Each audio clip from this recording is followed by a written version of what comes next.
But some people want to give kudos to Steph Curry. I respect Steph Curry. He stays quiet and he does his thing. Do I think he's one of the greatest? I absolutely do think he's one of the greatest basketball players to ever play. He changes. Greatest shooters. He one of the greatest shooters to ever play. I mean, isn't shooting part of the game? It is. It's a part, but that's the only part he's mastered. Can't he get in there? Can't he penetrate the defense and also score? On occasion. No, he can. The dude puts his body on the line as well. I have tremendous respect. Right. But listen, greatest shooters, that's a big part of the game.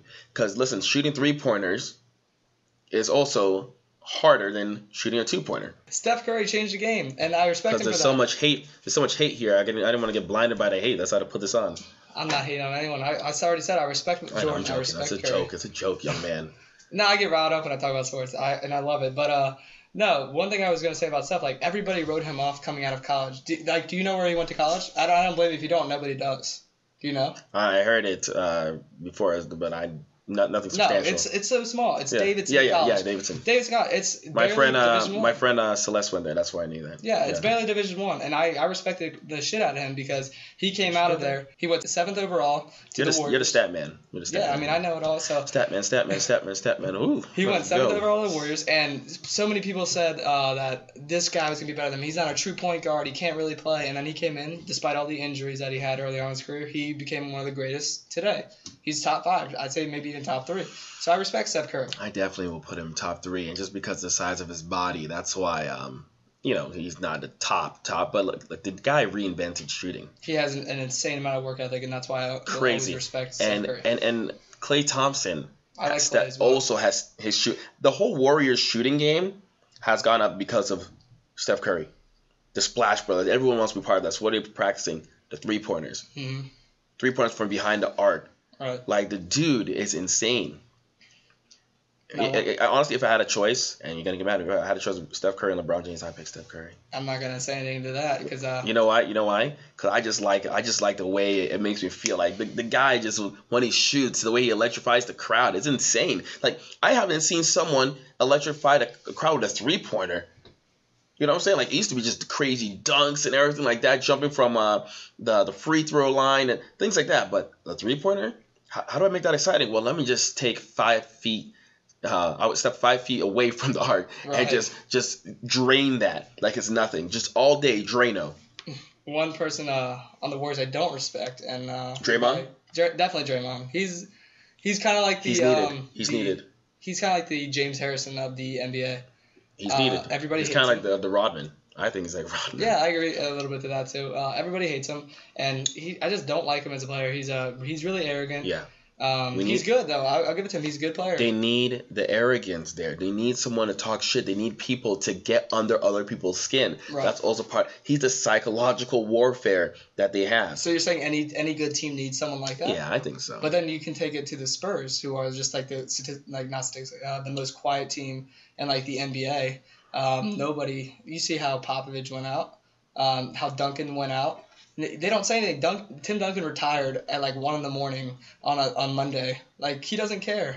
And they were one of the greatest dynasties in NBA history. I mean, the Pistons. The Pistons were, yeah. Yeah, but they were dirty ass players and everything like that.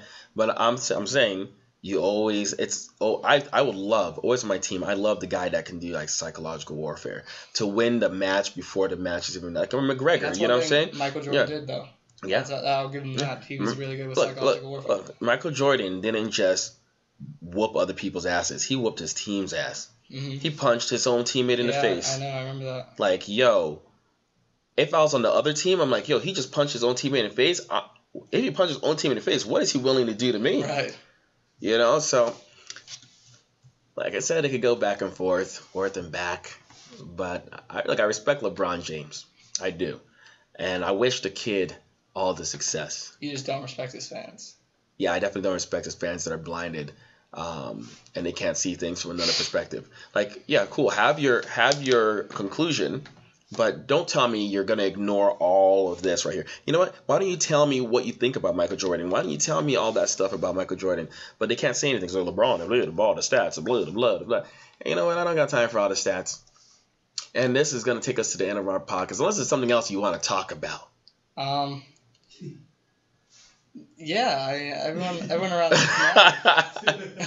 He's got like, me you're not, into it now. he's like, you're not gonna get me riled up and end the podcast. Well, no, Thank you guys for listening to the Earmeout podcast. I'm your host. I'm joking. Go ahead. Go ahead. I was gonna say the last topic. Remember that I was going to talk about is like everyone calls you the Michael Jordan of business. So I kind of wanted to get some last minute pointers from you going in the future about business.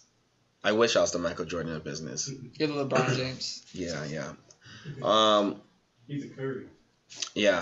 Thanks. You're the Draymond. Thanks, Phil. The Draymond. The Draymond, right? Because my skin color, I'm Draymond. Goddamn racist.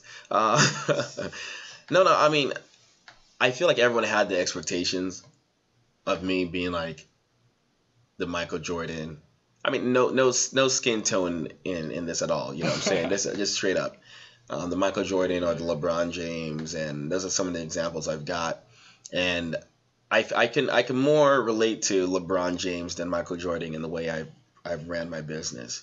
He went to multiple finals, but he didn't get everything he wanted out of it. Right. And I feel like I've been in business multiple years, but I haven't gotten everything I wanted out of it. Not yet. Not yet.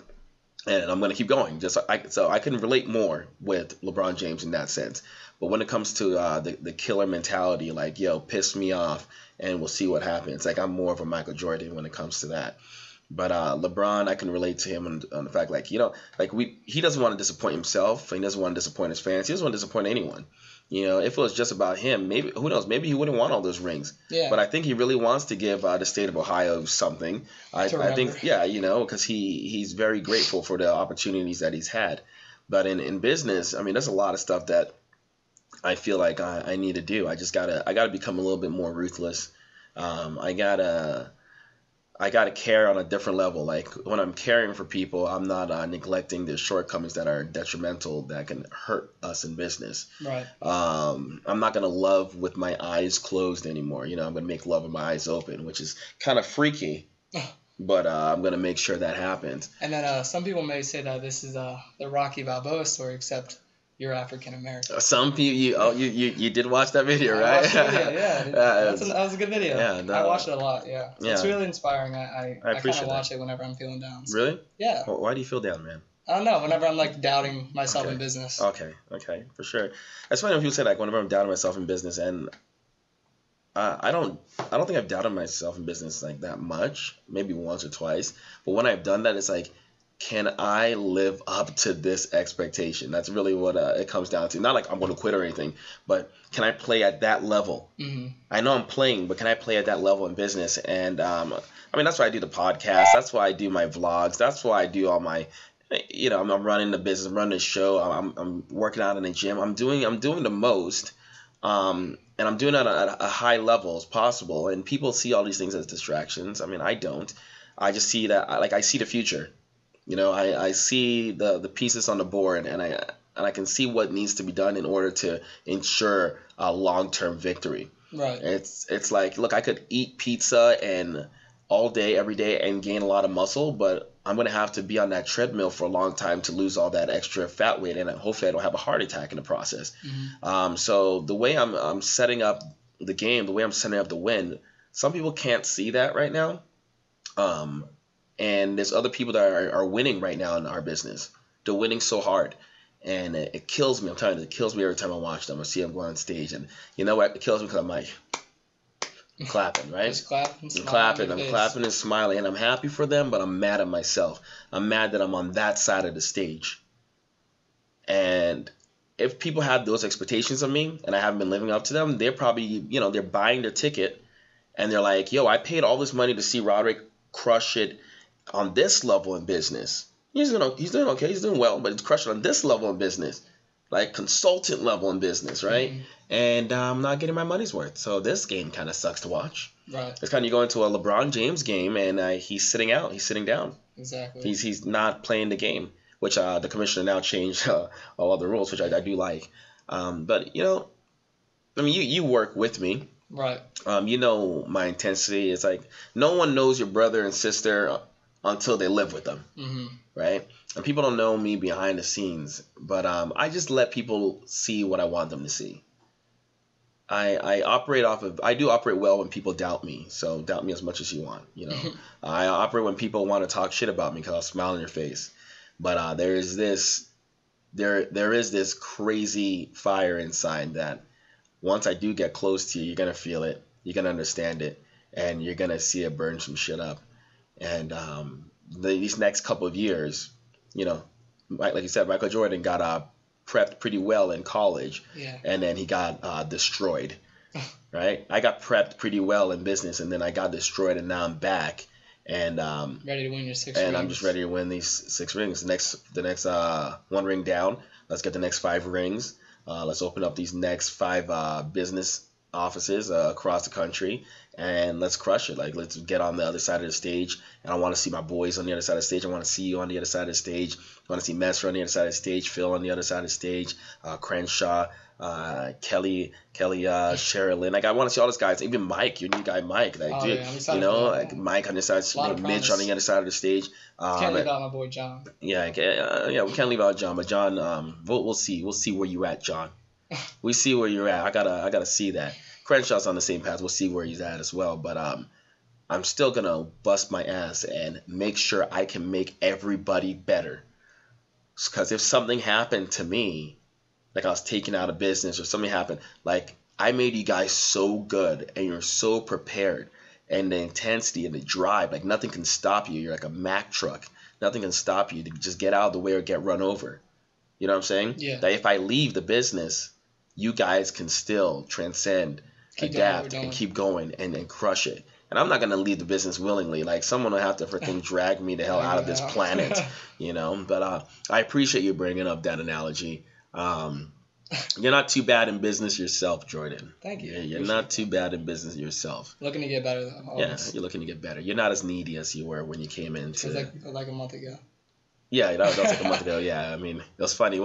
I said, what happened when you were super needy? And I was like, what did I do to you? We stopped being friends. Yeah, I said you can't be my friend anymore. I stopped talking to Jordan for how many days? Was it? It was like a week. It wasn't even that long. It was like 4 days. Yeah, 4 days, and he freaked out. And then he sent, what was the email he sent me? It said, I'll stop being a little bitch. That's right. And I said, all right, we're friends again. Yeah, right? Are we good? Jordan, I do care about you, man. Trust me. And I have your best interest in mind. And whenever you act like a little mija, I gotta be that guy to snap you out of it. I get that, yeah. I mean, just like you keep me on track with time, right? And I see you going. Someone's got to. So I see you going crazy. You're like, the time, because you know I could talk forever. I mean, yeah. You have so much to say. You're always gonna want to talk. I always feel like I want to be on that level where I have so much to say, so much Right. advice to give that I don't want to stop talking. Right. So I'm just kind of trying to learn You'll as much get there. as I can. You get there. You're gonna run the office again, so it's gonna be cool. But is there anything else you want to add, Jordan? Yeah, I'm looking to go to New York next week. So my I just want to throw that God. out there that if Rod goes to New York without me, I'm gonna be disappointed. I already said I'm willing to pay. Wow, you gonna throw it out here on this? Price, Look yeah. at this.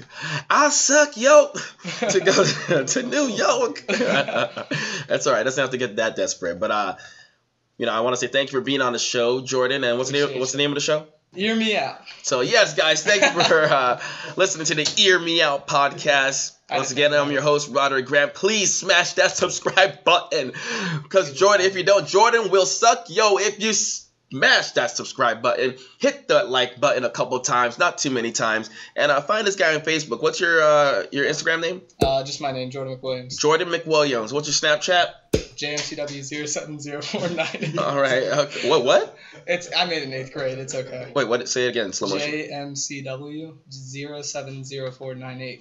Okay. It's my birthday. Oh, this birthday. Oh, okay. It's not my social or anything. Okay, good. And you ready to give us your Instagram? I did, yeah. Okay, cool. And that's all we need from him before he gets a 032868543321. Yeah. And that's it, guys. So we're gonna roll the music and we're out of here. Yeah. Peace.